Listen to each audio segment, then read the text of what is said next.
chapter 23. Then the king called together all the elders of Judah and Jerusalem. He went up to the temple of the Lord with the people of Judah, the inhabitants of Jerusalem, the priests and the prophets, all the people from the least to the greatest. He read in their hearing all the words of the book of the covenant, which had been found in the temple of the Lord. The king stood by the pillar and renewed the covenant in the presence of the Lord, to follow the Lord and keep his commands, statutes and decrees with all his heart and all his soul, thus confirming the words of the covenant written in this book. Then all the people pledged themselves to the covenant. The king ordered Hilkiah the high priest, the priests next in rank, and the doorkeepers to remove from the temple of the Lord all the articles made for Baal and Asherah and all the starry hosts. He burned them outside Jerusalem in the fields of the Kidron Valley and took the ashes to Bethel.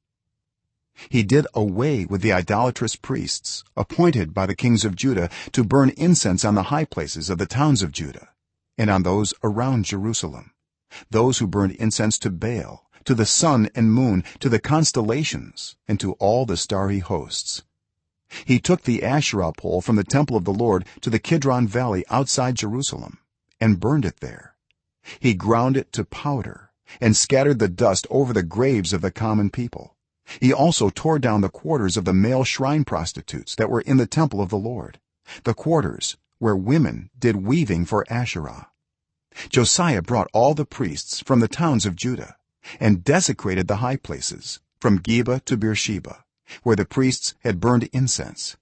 He broke down the gateway at the entrance of the gate of Joshua, the city governor, which was on the left of the city gate. Although the priests of the high places did not serve at the altar of the Lord in Jerusalem, they ate unleavened bread with their fellow priests. He desecrated Topheth, which was in the valley of Ben-Hinnom, so no one could use it to sacrifice their son or daughter in the fire to Molech. He removed from the entrance to the temple of the Lord the horses that the kings of Judah had dedicated to the sun. They were in the court near the room of an official named Nathan-Melech. Josiah then burned the chariots dedicated to the sun. He pulled down the altars the kings of Judah had erected on the roof near the upper room of Ahaz, and the altars Manasseh had built in the two courts of the temple of the Lord. He removed them from there, smashed them to pieces, and threw the rubble into the Kidron Valley. The king also desecrated the high places that were east of Jerusalem on the south of the hill of corruption, the one Solomon king of Israel had built for Ashtoreth, the vile goddess of the Sidonians, for Chemosh, the vile god of Moab, and for Molech, the detestable god of the people of Ammon. Josiah smashed the sacred stones and cut down the Asherah poles and covered the sites with human bones. Even the altar at Bethel, the high place made by Jeroboam son of Nebat, who had caused Israel to sin, even that altar and high place he demolished. He burned the high place and ground it to powder, and burned the Asherah pole also.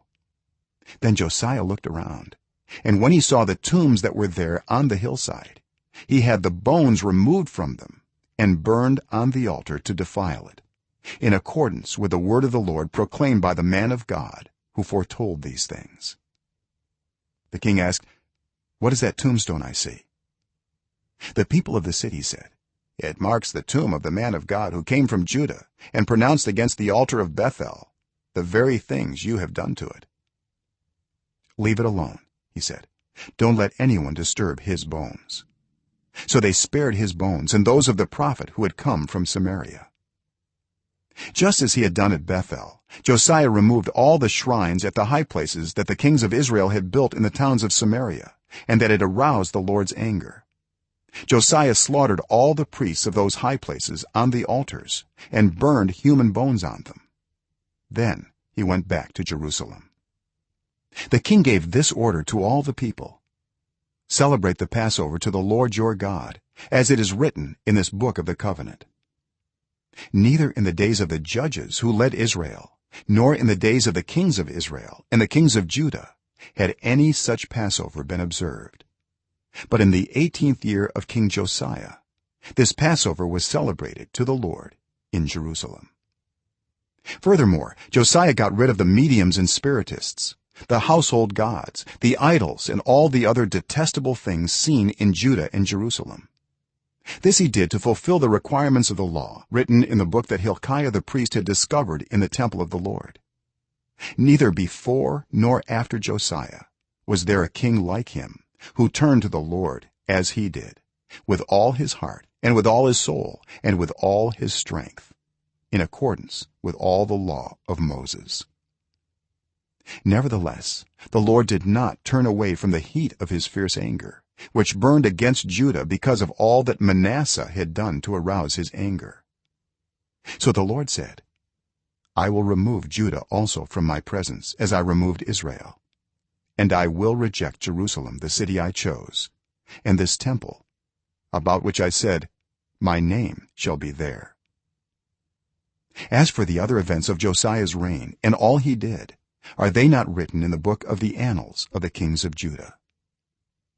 While Josiah was king, Pharaoh Necho, king of Egypt, went up to the Euphrates river to help the king of Assyria. King Josiah marched out to meet him in battle, but Necho faced him and killed him at Megiddo. Josiah's servants brought his body in a chariot from Megiddo to Jerusalem and buried him in his own tomb.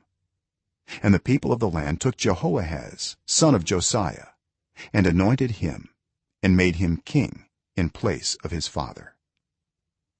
Jehoahaz was 23 years old when he became king, and he reigned in Jerusalem 3 months.